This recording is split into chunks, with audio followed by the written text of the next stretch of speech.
at the Centre for Policy Studies think tank. Ryan Shorthouse is director of the Bright Blue think tank. We're going to do a lot of thinking in this hour. And Jonathan Liss is not a director of a think tank yet. I was. You were, weren't you? But you were only a deputy, so that doesn't count. He's a political commentator. So we've got lots to talk about over the course of the coming hour. I'm relying on you to ask some brilliant questions to our panel. 0345 6060 973. You can text your question to 84850. And don't forget to watch us on Global Player. Call 0345 6060 973. Tweet at LBC. Text 84850. Cross question with Iain Dale. This is LBC. It's really funny. As you know, I haven't been here for the last week, but the previous week to that, virtually all the questions on Cross Question were about the Tory leadership contest. Not today, you'll be pleased to hear. Let's go to Martin in Doncaster for the first question. Hello, Martin. Hi, Iain. Yeah, I'm glad you're better as well. After your accident. Thank you. Well, I'm not, but anyway, carry on. Do the panel think the Lionesses winning the Euros will be a game changer? Well, I'm going to be gratuitous and come to the only woman on the panel on this. Are you into football? I can't say that I'm extremely enthused. I'm not an aficionado, but I did watch the game with my boyfriend yesterday. And it was very exciting for a football game. And it was obviously great that we won. I mean, I'm kind of wondering in what sense will it be a game changer? In what sense is the question being asked? I think that there have been a lot of particularly, I think, under 10-year-old girls and teenage girls who may become very much inspired by the fact I mean, you weren't allowed to play football as a girl at my school or any of the, like, inverted commas, boys' sport. Posh school. Yeah, it was about a relatively posh school. But I mean, I remember there was one girl. Because I was a boy at my comprehensive. Well, there we go. That's terrible. There was one girl who really wanted to play cricket, and she kind of launched a campaign to be able to join the boys' cricket team, and she was kind of bullied relentlessly for it. Eventually managed to do it, but you know, you just weren't able to play boys' sports. It was netball, and rounders was obviously a great sport, but it's not quite. So how did the conversation go during the match between you and your boyfriend? Was he sort of chuntering along, saying, well, it's not the same as men's? No, he was deeply enthused. I mean, he was utterly heartbroken when we lost the men's Euros, like inconsolable for weeks. So he was very, very happy yesterday and kind of a bit emotional. So it kind of, you know, I just went along with that, really. Okay. Not that I have much else to add. You kind of let your sex down with that answer. I'm sorry. I think, you know, as a woman, I should have the right to be not into football as much as I should have the right to play football. You're absolutely right. Jonathan? I hope it would be a game changer in the sense that women's football is taken more seriously, in the sense that, you know, women's sport should always be taken more seriously in general and seen on a level with men's sports. And the fact that we think of sport often as a default male pursuit speaks for itself. I was reading that there are some members of the team who have full-time jobs and are training to do things which is obviously unheard of in men's football, and that some, you know, a woman who is on a second tier football team might earn £21,000 a year, which is less than what a Premiership male football would earn in a week. So obviously there is a financial element, but we've seen that this has obviously generated a lot of excitement, and so there should be, you know, funding and sponsorship and actual money in it as well, so women can participate across all levels. But I think that is where it's likely to be more of a game changer, because you can't argue that women footballers should be paid the same as men when the commercial reality is that there isn't the sponsorship there, that the crowds aren't there. You go to a Women's Super League match, and if you've got a crowd of 1,000, you're doing quite well for some of them, not all, but for some. So until the money comes in, that's wasn't it? Yeah, it was the biggest ever, wasn't it? They were there last night, but that was a one-off game, and the hope has got to be that will now sort of filter down into the Women's Super League for normal matches over the course of the season. But that's not going to be a short-term thing, is it? No, but there's no reason why in the future you couldn't see women's football in the same way that you now see women's tennis, where there genuinely is an equality. You don't assume that a major tennis match is going to be between men, and that really is as close to equality as you can get in sport. And so there's no reason why that's happened, you know, for the last 120 years, and it hasn't happened in other sports. Okay, Ryan? Well, I do think women should play 5 sets, though, in the Grand Slams. I mean, that would create true equality. And I agree that they should be paid the same. But also, exactly. to be honest, like Grace, I'm not actually into football, men's or women's, so I'm a terrible person to ask. But, I mean, it was amazing, and let's hope that it increases both government and commercial funding into women's sport so that women don't have to be doing it on an amateur basis, but it's full-time professional, and it leads to, lots more girls being inspired by it. That's all I've got to say, really.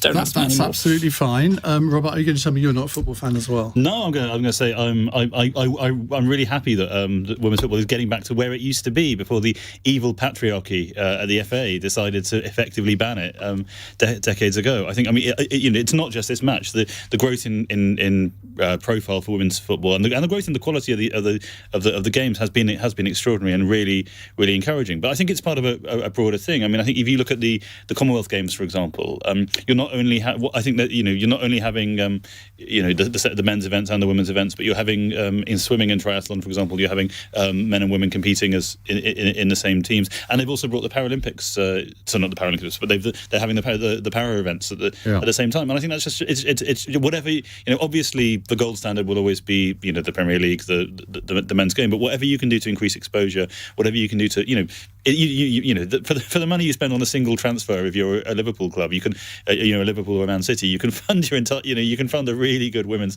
football team for an entire year. And so you don't need to get equal money. You just need to get a tiny the sponsorships and the coverage and the interest up to get a really good thing going. I thought one of the interesting things yesterday was that although it is intrinsically the same sport, it's still very different, isn't it? Because the crowd sounds different. You don't have all of the theatrics where the players rolling over 10 times to sort of make out that they're injured. It was sort of almost, it was a sort of pure kind of football. On the other hand, the Germans were putting in some reducers in the tackle. I mean, they weren't going easy. There were quite a lot. There were quite a lot of cards going. Why should they? Yeah. That's what you expect from the Germans.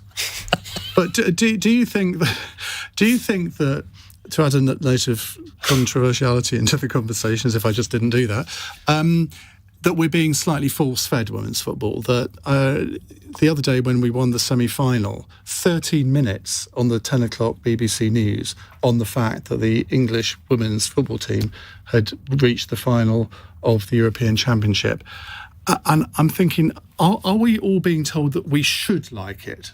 And I mean, I'll be completely honest, I did watch the match yesterday and I sort of vaguely enjoyed it, but I didn't find it the same. And yet there are plenty of other women's sports that I'll absolutely follow slavishly, but women's football is not one of them. And yet I'm made to feel guilty, as if I'm being somehow misogynistic. Who's making you feel guilty for not liking it? Like, I don't like it. I don't feel misogynistic. Well, I'm very glad to hear that. I think the idea that we're being force-fed it is a bit much. We are a little bit. For a sport which is a minority interest sport, it has to be said. I think it was the similar... It is getting, I would say, more coverage than it merits. It was a similar thing with the Euros, right? It's not just about the sport itself. It's actually about the feeling that people get participating in this mass event where everyone's watching. Which is being hosted here as well. Exactly. And like the excitement that there was around the men's Euros and the Olympics as well. The Olympics, you might get, if we win a gold medal in some minority sport, that gets sort of 10 minutes at the beginning of the news as well. So it's just, whatever happens to be, and obviously it is August as well. So, there's not much. And also, as I suspect we'll find out over the rest of this hour, but the rest of the news is pretty awful at the moment. Like, it's not a happy place to be. So just having something, and we beat the Germans. Something exactly. Did you see the meme from Jeremy Vine today? He retweeted it from somebody else, where they've got the sort of, it says men, semicolon, it's coming home, football's coming home. And then women, 50 years later, okay, I'll fetch it then. I thought that was very funny. Right, let's move on to Martin. Thank you very much. You had to see it, maybe, rather than you've been telling it. It's the way you tell them. It isn't the way I tell them, and I think that's what we've discovered. Right, Laura is in Twickenham. Hello, Laura. Hiya. Mine's a question in relation to your last conversation regarding the London Living Rent scheme. I wondered if this, or why this hasn't been expanded to the rest of the country to give people the opportunity who are privately renting to save, to buy. Now, can you explain to us in 30 seconds what the London Living Rent scheme is? Okay, it is a pot of money or a grant that the Mayor of London gives housing associations or councils some money for when they do new build development. He'll say, right, you need to make 10 properties, for instance, London living rent, which is 60 to 80% market rent tenancy for 5 years to help people be able to buy that property or another property at the end of the 5 years. And is this working? It is, but they're very, very hard to find. I've literally just gone into one after 20 years of privately renting. My rent is now half. It is a bit of a strict criteria with your income, but it should be promoted more with housing associations. They should be taking up the grant that he's providing, and it should be out throughout the country. Why You isn't said the it? grant that he's providing, it's actually London taxpayers that are providing it in the end, isn't it? Robert, what do you make of this scheme? I think anything that gets people into home ownership is a good thing. I think. This is basically affordable housing, just with some extras on it. That's how affordable housing works. When developers build houses, they have to carve off a certain percentage to be done at market rate. I mean, fundamentally for me, the issue here is that we're not building enough houses. I think there's all sorts of things you can do around the edges, but we are spending the Bill for Housing benefit, which is the sort of it's effectively the nationwide version of this scheme. It's what we pay to help people live in houses who otherwise couldn't afford it. But that bill is shooting up into the billions and billions and billions and billions of pounds. And it's fundamentally, this is an issue I'm religious on, is because we haven't built enough houses. We've built fewer houses every decade since the 1960s. So there's all sorts of things you can do about how you allocate the housing and how you help people into the housing. But fundamentally, we just need more housing. And it kind of almost doesn't matter what tenure it is. We just don't have enough of it. What about the point made by a caller in our last hour from Cambridge, who said that a lot of the houses that are being built around Cambridge, and there are a lot of them being built, they're all being bought up by investors or foreign investors, and very few of them actually go straight to a first-time buyer. Do you think there needs to be some more regulation of that? Well, so this is something that our think tank has shown, that in the 10 years after the financial crisis, we actually, the amount of new housing we built was eclipsed by the growth of the buy-to-let sector. So effectively, we didn't build any new houses because they were just bought up by landlords, and that's been a function of partly mortgage regulation and partly interest rates. It's been so much. Basically, people have just had a lot of spare cash or been able to borrow easily and pumped it into the property sector. I don't really favour sort of artificial restrictions on who can buy what houses. I do think we need carrots, and we need carrots to persuade people to sell home ownership. I think if we're building new social housing, it should definitely be preserved for if we're doing a new the new right to buy, it should definitely be there should be covenants to restrict that for own occupation. And so, but I think some sort of thing saying banning extra homes, I just think doesn't work. Ryan. Yeah, I agree with Rob. There's definitely supply-side constraints in London and the South East. I would also say that the problem with housing is also a distributional one, not just a supply-side one, which is, I think you've seen in recent decades, a huge growth in people buying more than one property. I think there's a figure, a lot of baby boomers, 1 in 6 of them now have got a second home. Interest rates have been very low. It's been very easy to borrow. Often people use their first property to support them to get a second property by remortgaging it slightly. And so, for example, in terms of the growth of the private rented sector in the past few decades, that represents about a majority, 3/4 of all new homes that were built, or is equivalent to all the new homes that were built in that period. So really, you've got a bias in the market against first-time buyers. And I think the government's review of the mortgage market is probably the biggest game changer here. Many decades ago, you could get 100% mortgages. We don't have that anymore. You need a very sizable deposit, and that is the biggest barrier to a lot of first-time buyers. They could be on good wages, pay their rent on time for many, many years, but they just don't have the family support to pay the deposit. So I do think we need to look at alternatives to support people who don't have those big deposits. Jonathan. I think fundamentally we always come back to the fundamental principle that housing is somewhere to live. And it's been treated for many decades as an asset above all else. And from that, so many other policies follow. I don't see why we can't be much more interventional, if you like, with housing in this country, in the way that plenty of other cities across the capitalist world do. Rent caps, rent controls on who is allowed to buy property, control on how many properties someone's allowed to buy, control on how many buy-to-let properties you can have, whatever it is. We are in this position where someone's right to have as many properties, as many assets as they like from wherever they come in the world, for whatever purpose, seems to trump all other rights, and that can't be right. Grace. I'm, to be honest, relatively shocked to hear a level of consensus across the panel that housing has become primarily a financial asset rather than, an ordinary commodity or even like a human right, which is definitely what we've seen over the past kind of, 30, 40 years, really. This Conservative leadership race, which I know that we're not talking about too much, But we do have a question on it. Well, the candidates are kind of saying that they're competing to be the next Thatcher, right? And the reason that we have the housing situation that we have in this country really does go back to Thatcher. It goes back to the combination of the deregulation of the financial system with right to buy and, the massive increase in density of economic activity and therefore people in major cities that took place, over the course of the 80s and 90s. And dealing with those problems requires, as we've just heard, a whole load of different interventions. So yes, we probably do need rent caps. That would certainly disincentivize landlords from providing housing in the private rented market. That housing should then probably be taken back into the public sector as an asset, as it once was before it was sold off on the cheap at a loss. Right to buy is still the biggest privatisation that the British state has ever undertaken.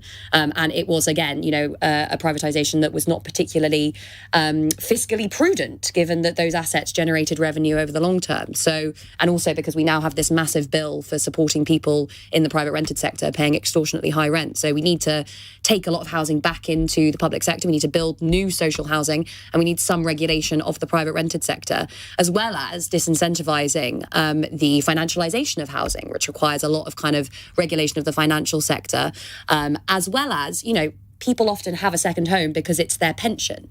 Pensions in this country are, exactly. I mean, pensions are terrible. Like, we have the lowest state pension of, I think, any advanced country. That's just not, I think it's like 15 grand a year or something. It's not something that people can rely on. So that requires reform as well. And that is a real point, I think, in that people have slightly lost confidence in the pension system, so they regard property as their pension, and I'm guilty of that myself. In that, when Gordon Brown effectively ruined our pension system in 1997, I never had a big pension anyway, and still don't. I thought, well, property is the way to go. Well, and a lot of other people have thought like that, and of course we are part of the problem. Grace is blaming Thatcher for this. Should I not be blaming Thatcher? As the guy who runs, are you blaming Blair instead? As the guy who runs a think tank founded by Thatcher, I would just point out that social housing waiting lists actually fell during the heyday of the right to buy.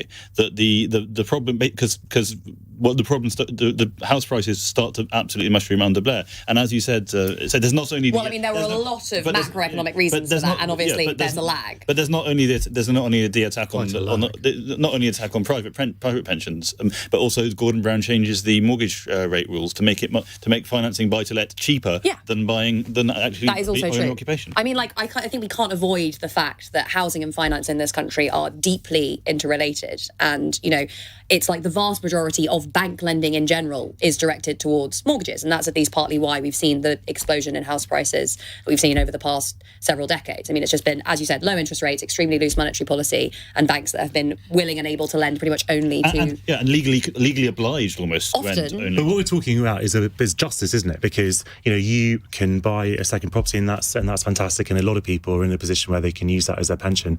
But, most people of our age, I'm talking, I think all of us actually, particularly in London, are not able to get on housing ladder at all. And ultimately, I think I've said to you on this programme before, if you don't solve housing, then it's in the Tories' interest to solve housing, because if young people can't become homeowners, they will not vote Conservative. Totally agree. Robbie's written on my screen, shall we go to a break? We're getting on so well. I know we're late, but we were having a very interesting discussion, I think. It's 21 minutes past 8. This is LBC.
Leading Britain's conversation. Cross Question with Iain Dale. Tweet at LBC. 23 minutes past 8. Grace Blakeley, Robert Colvile from the Centre for Policy Studies, Ryan Shorthouse from Bright Blue, and Jonathan Liss are with us answering your calls. Now, let's go to John in Wallington. John, you've got a very meaty question for us. I have, Ian. Evening to the panel. Given the situation in Ukraine with the Russian invasion, should Nancy Pelosi ignore the threats from China and go ahead and visit Taiwan? Such a difficult question, isn't it? Because there are so many ramifications, whichever side of the argument you fall down on. Grace, let's start with you. I was hoping you weren't going to come to me first. No. Sorry. It is a complicated question. And, you know, in any of these cases, you can look at things from a kind of objective moral perspective, which I think we're wont to do when discussing them in the media, or you can look at them from a kind of realpolitik, geopolitical perspective. And from the latter perspective, I mean, obviously, it is in no one's interest to escalate a conflict that is currently taking place between two major superpowers by, you know, drawing in another major superpower. Having said that, you know, like, Taiwan is obviously a sovereign country and China is often behaving in a way that is, like, you know, imperialist. So, yeah, I mean, how do you weigh up those moral versus geopolitical considerations? Like, you have to just make a call based on, yeah, where you are. Do you think Nancy Pelosi should go? I don't know. Do you think Nancy Pelosi should go? Luckily, I don't have to answer the questions. Jonathan, you're keen to get in. It's a really interesting question. I used to cover Taiwan quite a lot in my work at the European Parliament, and I went to Taipei on a delegation. I found it absolutely fascinating, and we kind of spoke to politicians across the spectrum there to find how they kind of navigate this sort of 70-year equilibrium, this fudge, effectively, where you have this fallacy of kind of the one China policy, where each of the Chinas is effectively claiming ownership of the whole, which is obviously ludicrous, because there is no way that if you were ever to have, you know, the fall of the Communist Party in China, Taipei would not ever be running the whole of China. You know, you would not have the whole of China being ruled from an island, and so you just have these parties that are kind of inching towards a new position. But I think we have to put it into perspective.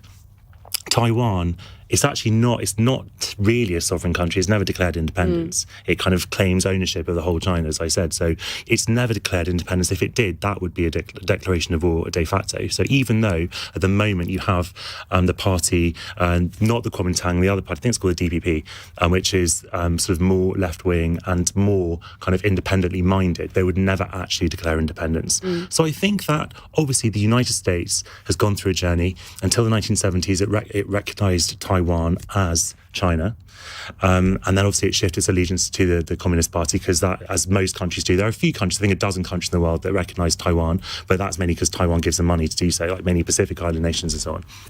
So I think that it would be a bold step for Pelosi to go, but I also think that Taiwan is doing everything it can and everything it should. You know, it's a healthy democracy, and it has been for the last 35 years or so.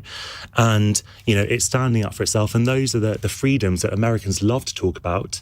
And we can see what's happening in China with the horrendous atrocities in East Turkestan, Xinjiang, and, you know, all kinds of crackdowns. And I think that it's incumbent upon the American government or the American apparatus to show some support for Taiwan. And nobody in their right minds thinks that Nancy Pelosi visiting Taipei is going to invite a nuclear response from Beijing. Do you think she should go? I do think she should go. Okay. Well, that was a brilliant answer, if I may say so, because I think everyone here will have learned something from that, and everyone listening, because it's one of those international things where we've all heard of Taiwan, but how many of us really know much about it?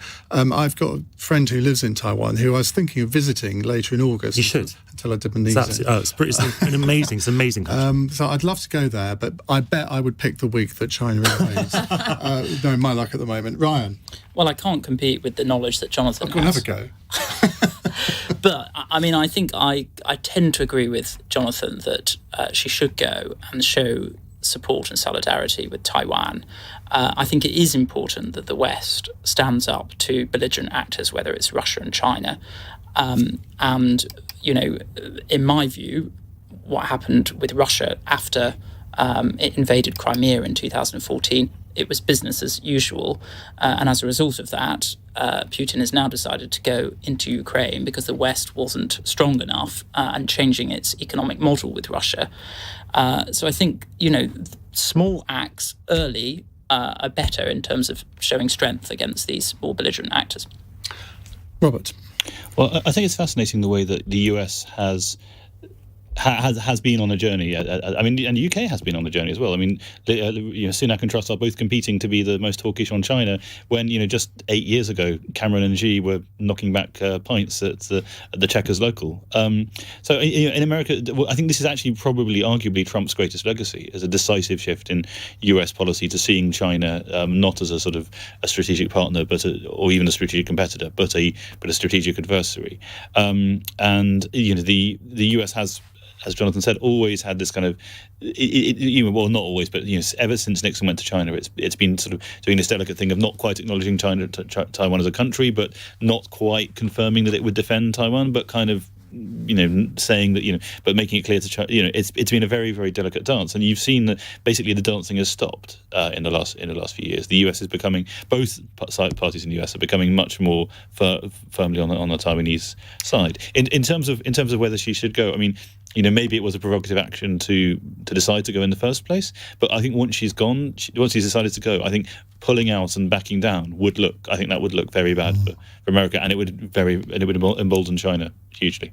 Grace, you want to come in? Yeah, I mean, I just think, you know, a big part of why this conflict between the US and China has escalated has obviously been, you know, it's centred around a trade war. It's centred around accusations of currency manipulation. It's a recognition that the US is losing geopolitical and particularly economic heft to a growing superpower that is China.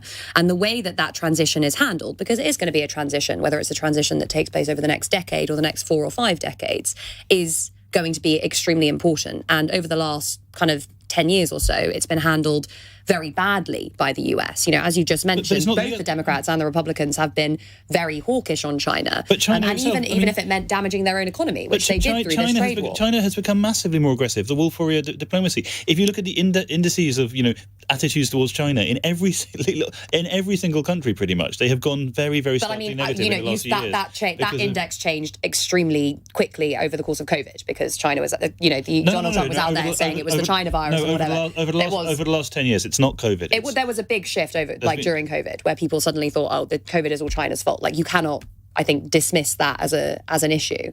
And, like, you know, if you look back to the period immediately after the financial crisis, it was the Chinese stimulus package that largely saved the global economy from, you know, falling into a much more significant recession. Like, there is no avoiding the fact that China is now a huge economic, financial player in the world economy, and it doesn't make sense on any level to have the two world's largest economies at each other's throats and fighting a trade war against one another. So I think they have to figure out a way of coming to some sort of, you know, way of living alongside one another, basically. I think everyone will agree that obviously we all need to exist with China, and that obviously China has real problems, and it's also, you know, one of the world's largest economies. It will be the biggest economy in the world in a few years' time, and clearly we need to kind of make our peace with that. But I think there is a delicate equilibrium, of course, with that. And Taiwan, the worst thing of all is if Taiwan sort of became collateral damage in this superpower clash, and in a similar way that Ukraine has. But I mean, on the economic thing, I mean, we've seen what dislocation has been caused by Russia. I mean, the damage to if someone basically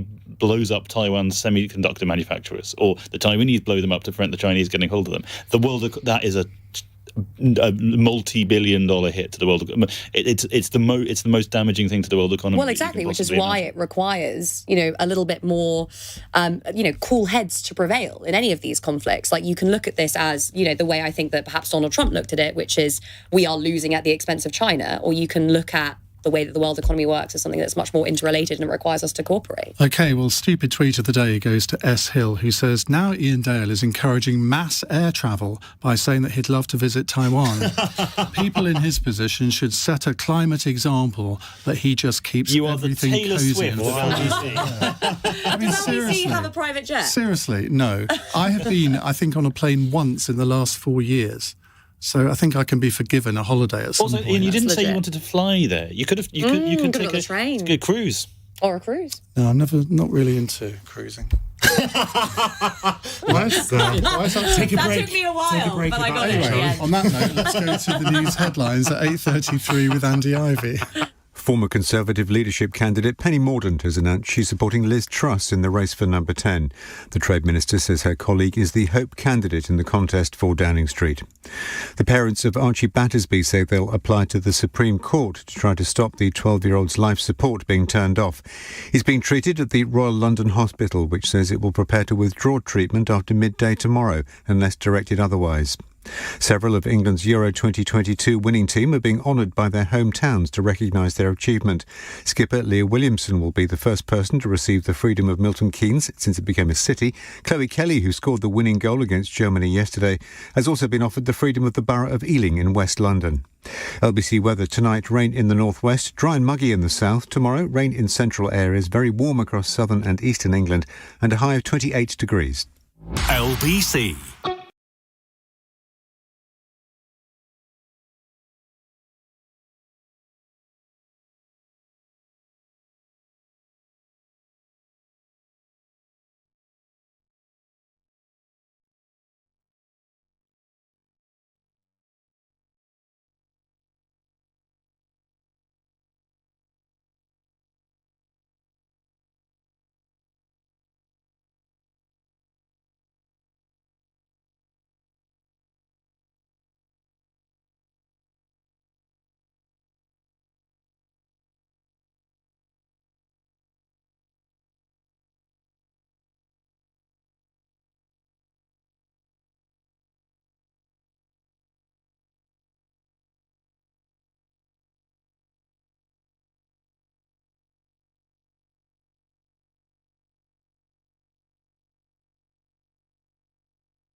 Cross Question with Iain Dale on LBC.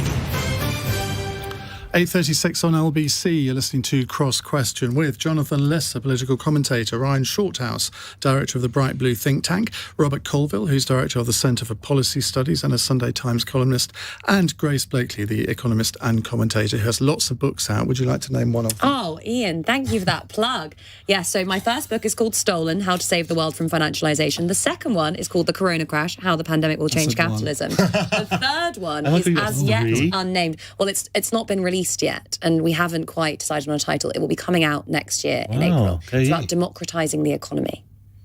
Big topics. That sounds a I hope you'll riveting have me read. on. Well, I'm sure I will. I'm just wondering what's next after the presidents and prime ministers. Oh, yeah. Are we going to do the chancellors of Germany? No. We're doing. The next book is called On This Day in Politics: British Political History in 365 Days. That's fun. I love that. Very good. Great. You should Very make a good calendar. Christmas present book yeah. With pictures. out on the 6th of October. Anyway, I'm going to get shouted at in a minute. Sean in concert is our next caller. Hello, Sean. Hello, Ian, mate. Hello, panel. I'm getting a book out. I cannot stand the Tories. That's what I've called it. But anyway, that's another section. You surprised me. Can you tell me if Keir Starmer shot himself in the foot with the unionists after controlling these sidekicks? What you mean by sacking Sam Tarry over the, ostensibly over attending a picket line? Mandy should take over. Well, she attended a picket line today, didn't she? Yeah, no, that's good for her. Good for her. We're the working class, mate, not the Tories. Okay, Sean. Grace, you complained when I came to you first on a difficult question. This is fine. So I'm happy. This is good. I mean, yeah, I completely agree with what Sean just said. You know, the clue's in the name. It's the Labour Party. The Labour Party was formed by unionists, by organised labour to represent the interests of working people. The fact that Keir Starmer has been, you know, singularly unable to do that during the biggest upsurge in labour militancy that we've seen since the 1970s, when working people are literally organising to avoid pay cuts, because unless you're getting a wage increase in line with inflation, you are getting a pay cut at a time when, you know, costs are rising across the board after a decade of wage stagnation, in the midst of a housing crisis. The fact that the party of working people cannot stand with working people who are literally just saying, we want our wages to be raised in line with inflation, is, to be honest, utterly astonishing. And I would not be surprised if unions like, for example, Unite, did decide we want to disaffiliate from the Labour Party because it is not doing its job. Its job is to represent the interests of working people. And at the moment, it is not doing that. But if you were leader of the Labour Party and one of your front benchers... You said it. And one of your front benchers directly disobeyed an order not to attend a picket line, and then not only that, went on the world's media and announced policies that weren't official party policy. You couldn't stand for that, could you? Well, look, I think the issue is here that Keir Starmer ran on a platform where he said he would stand by trade unions, where he said that he would support a bunch of policies that he has now just completely denied ever having any knowledge of. And the fact that some of his front benchers, the fact that some of his MPs are themselves taking responsibility to push for those policies in public is, I think, you know, legitimate and correct. I don't think you can have a moral problem with members of the Labour Party, like, pushing for policies that Keir Starmer himself just, you know, a few years ago said that he would support. Ryan? Well, I think a party which is aspiring to be in government needs to be in the business of finding solutions in disputes rather than taking one side or the other. And I think there's a real risk for the Labour Party. But they're not in government now, are they? And they're they, not as in Grace government, but they're says, they are aspiring the party to be of the in government. workers, supposedly. Yes, but they're aspiring to be a party of government. And what I would say is that, you know, at the moment, Mick Lynch has a lot of popularity, particularly in the world of Twitter and social media. But as the strikes continue, I think the public will become increasingly frustrated. And if the Labour Party is so strongly behind the unions in the dispute, then it risks its reputation in that way. Robert? Well, I don't think anyone is outside Westminster bubble really has noticed this or is going to care about it come the election. Like Sam Tarry is not going to be a name to conjure with come the next general election. But I think what it does show is how divided the Labour Party is, and how as Grace said, actually, how Starmer is sort of torn in two directions. He is trying to sort of present himself as the moderate. You know, he has completely thrown over the pledges on which he stood. But then there's large sort of sections of his party tugging him back in that direction, and it kind of makes him look weak. It kind of makes Labour look ineffective. You know, I don't think it's the hugest thing in the world, but I don't think it's a good look, and I think it's going to leave a sort of bitterness within the Labour movement that is going to last, especially if the unions do decide, right, we've had enough of this. Because, Jonathan, it does take a special talent, doesn't it, that when the Tory party is ripping itself apart and providing all sorts of opportunities for Keir Starmer, then the Labour Party starts ripping itself apart as well. Well, let's say the Labour Party is always ripping itself apart, no matter who's in charge. And there's nothing new about that. But I do think that Starmer is playing a very dangerous game. And I would not advise him to be playing it if I were advising him, which is he thinks he's going to do what Blair and Kinnock did and pick a fight with the unions to make him look tough, to take a stand, to make himself look prime ministerial. But the problem with that is that, firstly, a lot of people that he needs to win over are sympathetic to labour conditions, sympathetic to striking workers, sympathetic to workers in general. They might be workers themselves, for heaven's sake. But also, if he is daring the unions to disaffiliate or to stand up to him or to withdraw their funding or whatever it might be, then they might just call his bluff. And if they do, then he's really got trouble. He's got political trouble because there's that, precipitates, all-out war in the Labour Party and party management and also a massive financial problem. How do you plug that funding gap in the Labour Party if you have, a massive chunk of its funding? You do presumably money to fight an election, don't you? Yeah, and presumably if the unions do that, I mean, the only real opposition to the Tory party is the Labour Party. If they're not going to be sustainably funded, then you're going banking on. end But, up you know, with but years then of you Tory get into a battle, don't you? Because obviously he thinks that that's what they think, that any Labour Party would be better than any Tory government. And obviously I think that, and a lot of people think that, but he can't be sure there aren't people in the unions who don't think that. And they think that if you're just going to have someone who's not prepared to stand up for working people, who's going to be Tory light, then just let the Tories do their worst. There are going to be a lot of people who will also be looking at this and just thinking, what is the Labour Party for if it cannot stand up for just a basic maintenance of people's wages at a time of, you know, the biggest cost of living crisis we've seen at least since, you know, the oil price spike in the 1970s, probably, you know, ever really. And that is especially the case when you look at the history, you know, because the last time you were talking about Blair and Kinnock, the last time that we had politicians going to war with the Labour movement was strong. It was a force in this country that could literally shut the country down. We have had, again, since Thatcher, who went to war with and ultimately destroyed much of the Labour movement, a secular decline in membership of the UK's unions, which is a big part of why we're in the situation we're in today. You know, if workers can't, to go up a little now. It is actually, yeah. Since I think about 2016, and at least partly that's been because, you know, I would argue there has been more positive, you know, coverage of unions and unionists in the media. Often by socialists, you know, because the socialist movement is basically grounded in the Labour movement, and you know. The reason that obviously we've had this decade of wage stagnation, the reason that we're in this deep cost of living crisis right now, is that when you don't have union coverage in the private sector, people simply cannot bargain for higher wages, which means that their wages are going to be eroded when prices go up. That is why we have the cost of living crisis we have right now. And you can talk all you want about what the government should be doing to deal with it, but unless people's wages are rising, then this is going to continue to be a problem. It's so strange because the Labour Party, you know, Starmer says we need to be a party in government, but we're not a party of opposition. But right now they are a party of opposition. And when you're in opposition, you need to actually show people what you believe in. He's very good at showing, and I support him. I want Labour to win, of course, but he's very good at showing people what he's against a Tory party, rightly. You know, so they're against poor conditions, fine. But, you know, when it comes to basic questions like Grace is talking about, you know, are you advocating, you know, a pay cut for workers? That should be a basic principle for Labour Party. And all this stuff about wage price spirals, it's actually not true. It doesn't work like that. And instead of looking at wages, you'd be looking at profits if you want to tackle the cost of living crisis. So there's nothing wrong with a Labour leader saying that people shouldn't get a pay cut. Well, the counterfactual would be that if you're a hard-pressed commuter, you know, struggling to get into work, and you see the bloody unions are striking again, and you can't get into your job, and you see the Labour Party front bench on the front lines with them holding the banners. I mean, you know, it's just like, you know, and then you think, oh, nothing's changed. It's Corbyn all over again. I mean, if you actually look at the statistics, people are generally very supportive of the strikers. And actually, the more coverage there has been of the strikes, the more supportive people have been. There was that week where I was on Good Morning Britain that week, and I think they did a poll. And they did the poll at the beginning of the week and then at the end of the week. Walked out? No, that was another time.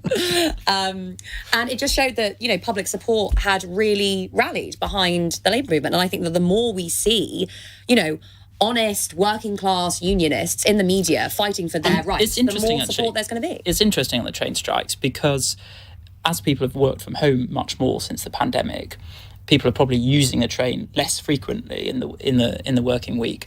The type of people who use trains tend to be more white collar, middle class in general, not always exclusively, and they're more likely to be able to work from home. So it probably hasn't felt that disruptive, some of the strikes thus far. But I think the risk is, as it continues and no resolution is found, then you get to the position that Robert's saying, which is, you know, people do start to get pissed off about it, and that's a threat to the reputation of the Labour Party. Apologies. Are we allowed to swear?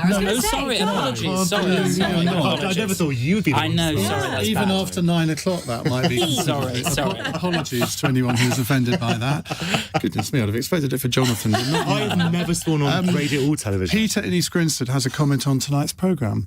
He says, one of the best cross questions makes a nice change from politicians trying to score points off each other. Well done. Maybe we should just do cross questions without any politicians forever. Now, there's a thought that would be to nice. ponder on. It's 8:47.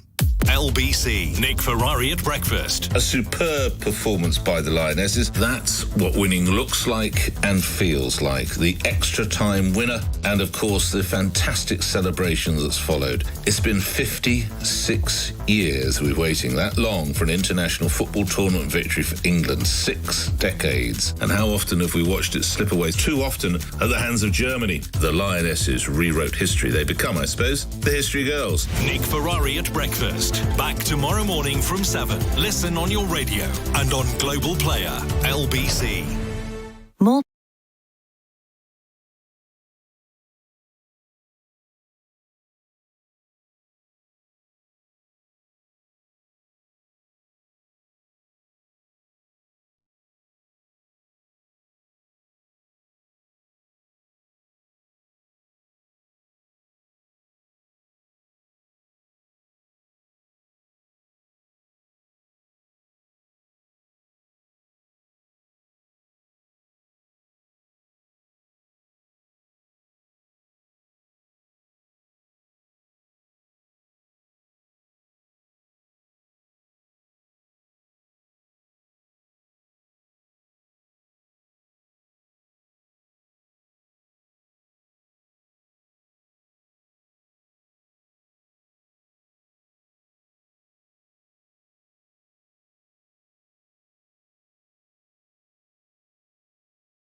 Cross Question with Iain Dale on LBC.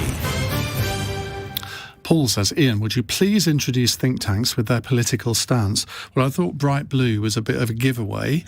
And Robert did say that his own think tank was founded by Margaret Thatcher and indeed Sir Keith Joseph. So again, I think we've covered our bases on that one. Jonathan Liss and Grace Blakeley do not have think tanks yet. Right, let's go to another question. It's a text question from Mary in Glasgow. Liz Truss has tonight called Nicola Sturgeon an attention seeker, suggesting the best way to respond to her complaints is to ignore her.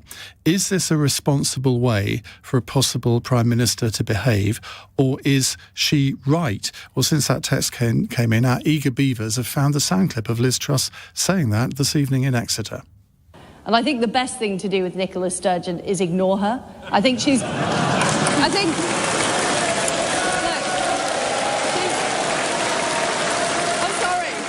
a bit difficult when she's First Minister, though. She's got a democratically elected position, just as you would. I'm sorry, she's an attention seeker, Seb. That's what she is. An attention speaker who's appearing at my Edinburgh Fringe programme next week. So... Ryan, let's come to you. You can't ignore the First Minister of Scotland, can you?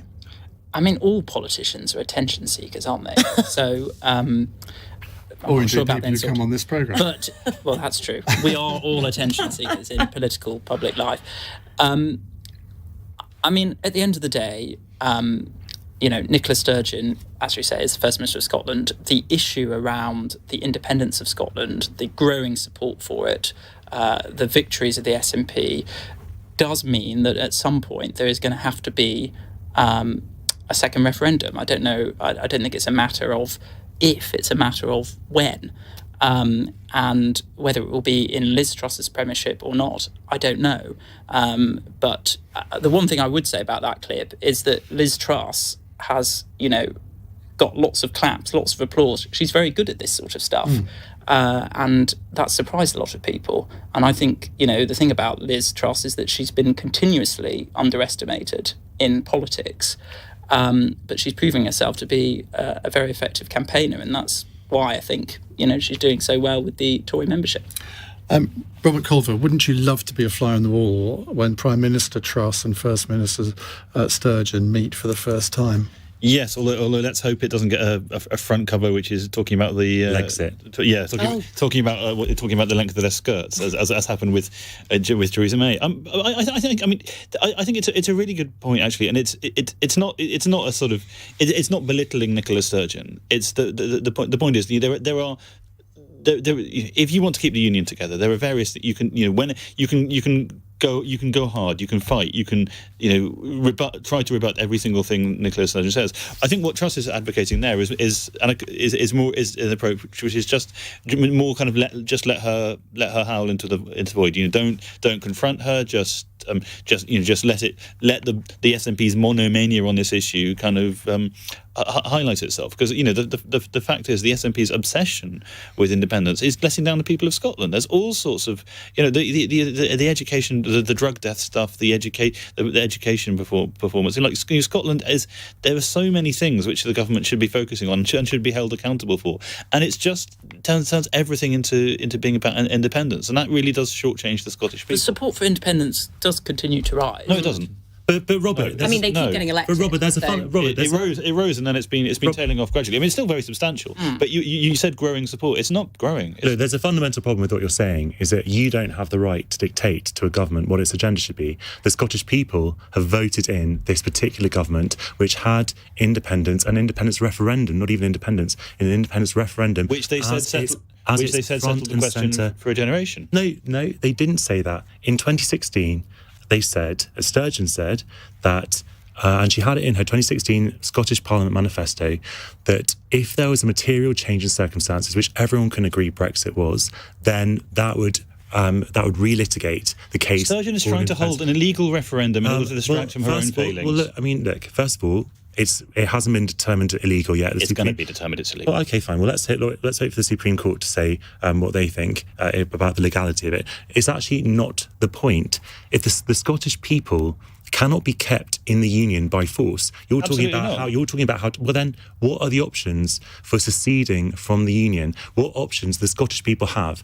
The SNP has stood on a manifesto of holding a new independence referendum in the last 4 national elections in Scotland, and it has won every single one of those elections. What more can the Scottish people do? And before some of those votes, including the last one, it said this is not a referendum on independence. This is, and then as soon as it was elected, anyone, actually, what do you mean? It had an independence referendum in its 2017 general election manifesto, 2019, last 2021. What more? How can the Scottish people request a referendum, and how on earth is it for one person in Downing Street, be it Boris Johnson or Liz Truss, to overturn the rule, the Scottish people? The Scottish people do probably want a referendum. They do not want one now. But they've elected a government which wants one. It had it in its manifesto. In the same way that in 2019, the people of Britain elected the Conservative government, not with a plural majority of voters, but they, with 47%, I think, of the vote of voters in Britain elected a Conservative government. So if you'd had a kind of an idea of numerical majority, then we'd have had to have an independence a new Brexit referendum.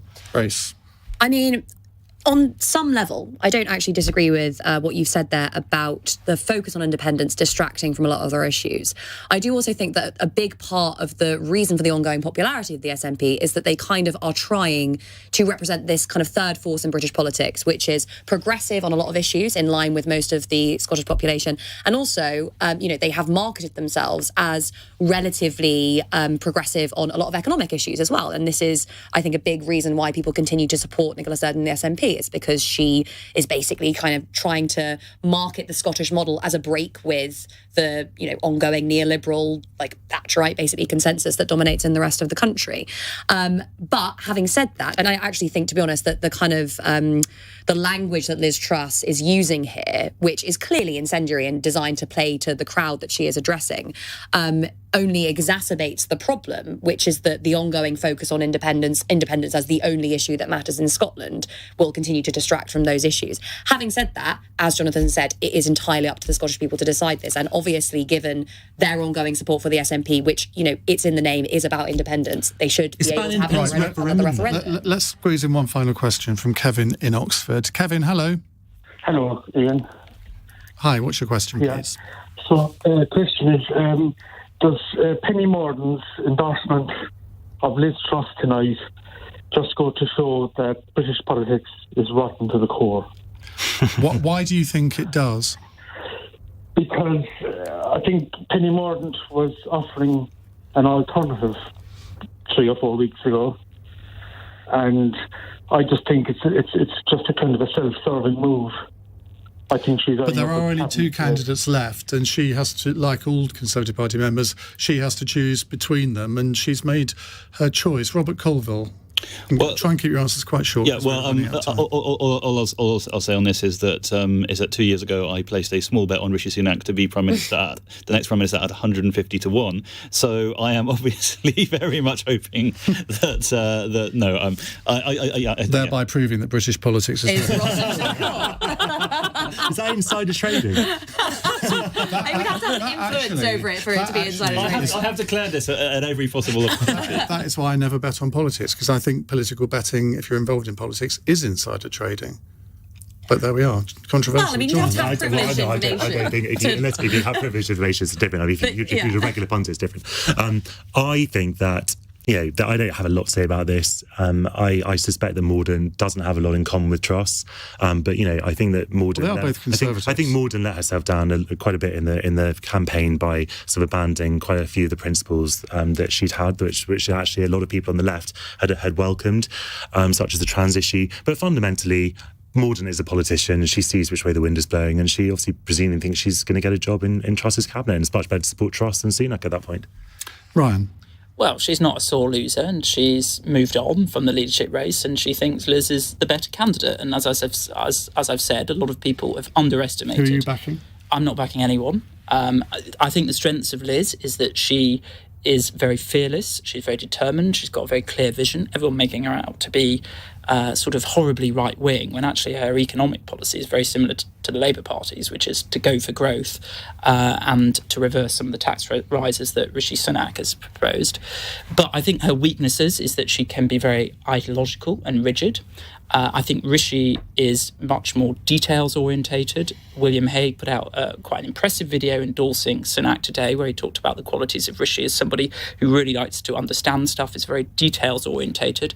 But as a result of that, I think he can be a bit of a technocrat and lose overall vision and seem to flip-flop a bit, which is what's happened during his time as Chancellor and during this campaign. Grace, very quickly. Firstly, Liz Truss's economic policy is definitely not left-wing. I don't think there are many people who would say that tax cuts for the rich and for corporations is a particularly left-wing policy, particularly at a time when we are experiencing high inflation, which is primarily being driven by profits. But that aside, primarily driven by profits. Yes, there's lots of evidence right now that suggests that a big part of the inflation that we're seeing at the moment is actually being driven by profits rather than wages. And if you break it down, profits more than wages, which is unsurprising given the level of wage stagnation. COVID, anyway. Well, when you break down who's benefiting from the increase in inflation, if you've got prices rising and costs remaining the same, or costs rising a certain level. Back to the question: Does Penny Mordaunt's backing of Liz Truss prove that British politicians, as we've heard already from across the panel, are self-interested. They are interested in power. That is their job. We cannot expect anything else from them. Not solely. I mean, yes, they are interested. I think ultimately we need to cynical view of politics. Well, you have to be, and I think if you want to be able to influence politics, you have to make your voice heard. How do you make your voice heard? You participate in a movement to make sure that politicians think it is in their interest to to listen to you. That is how we've shifted the dial on climate. That is how we've slowly began to shift the dial on the economy. It's by people getting out there onto the streets, engaging in trade unionism, engaging in social movements to say there will be a cost to you as a politician if you do not listen to us. So in a sense, that means politics is rotten, but that is just 3-4 years talking about. Yeah, and you know what? Our political debate has changed dramatically as a result of the social movements that mobilised behind Corbyn, particularly if you look at issues like climate, but also much more generally on the economy. Right. Stuff like levelling up is what David socialists have Cameron been was saying for hugging ages. huskies long before anyone had ever heard of Jeremy Corbyn. Climate change was quick not... fun text for the end of the programme. We're running vastly over time, so very quickly here. Pauline in Slough. Big Brother is set to return on ITV2 next year. Would the panellists be interested in becoming housemates, and who would they like in there with them? Jonathan? Absolutely not. But if I was parachuted in for a vast sum of money, then I guess I'd want all kinds of people from the left and right, so we could just talk about politics all day long. Oh God, I can't That would be a ratings killer, wouldn't it? Well, okay, hopefully, if there are any single attractive gay men in there, that'd be fantastic. What can I say? I'm only human. No, I don't think I would want to go on there. I don't think I'd be interesting enough. I'd probably be voted out very early. Don't do yourself down. Who would I like to go on? Just somebody who I could have a laugh with, really. Who's that? Miriam Margolyes. Yes, I think she'd be amazing. That would be fun, yeah. Grace? Again, no, I don't think I would go on. But if I did, I think I'd like to be on with Tom Hardy, maybe Ryan Gosling. Oh, shallow. Just some people that I could look boring, at. actually. Yeah, but it would just be, I think it would just be quite nice. You know, if you're going to do something like that and, embarrass yourself, then you may as well do it surrounded by nice-looking people. Well, I wouldn't do it, not least because my kids would murder me for being away from them for so long. But I'd actually take Johnson's model of just some people like some really politics and history nerds who we can just have lots of very it'd be interesting. Emily Thornbury. Emily Thornbury is good fun. The Queen, Yes, Emily Thornbury. She's very I good thought fun. you meant you would want to be in with the Queen. Interesting. That'd be an interesting Right, bit well, of if the it. producers of Big Brother are listening, I'm up for it. Thank you very much indeed. Robert Colvile, Grace Blakeley, Ryan Shorthouse and Jonathan Liss. Lots of people saying we should never have politicians on again. I'm not quite sure that will last, but you never know.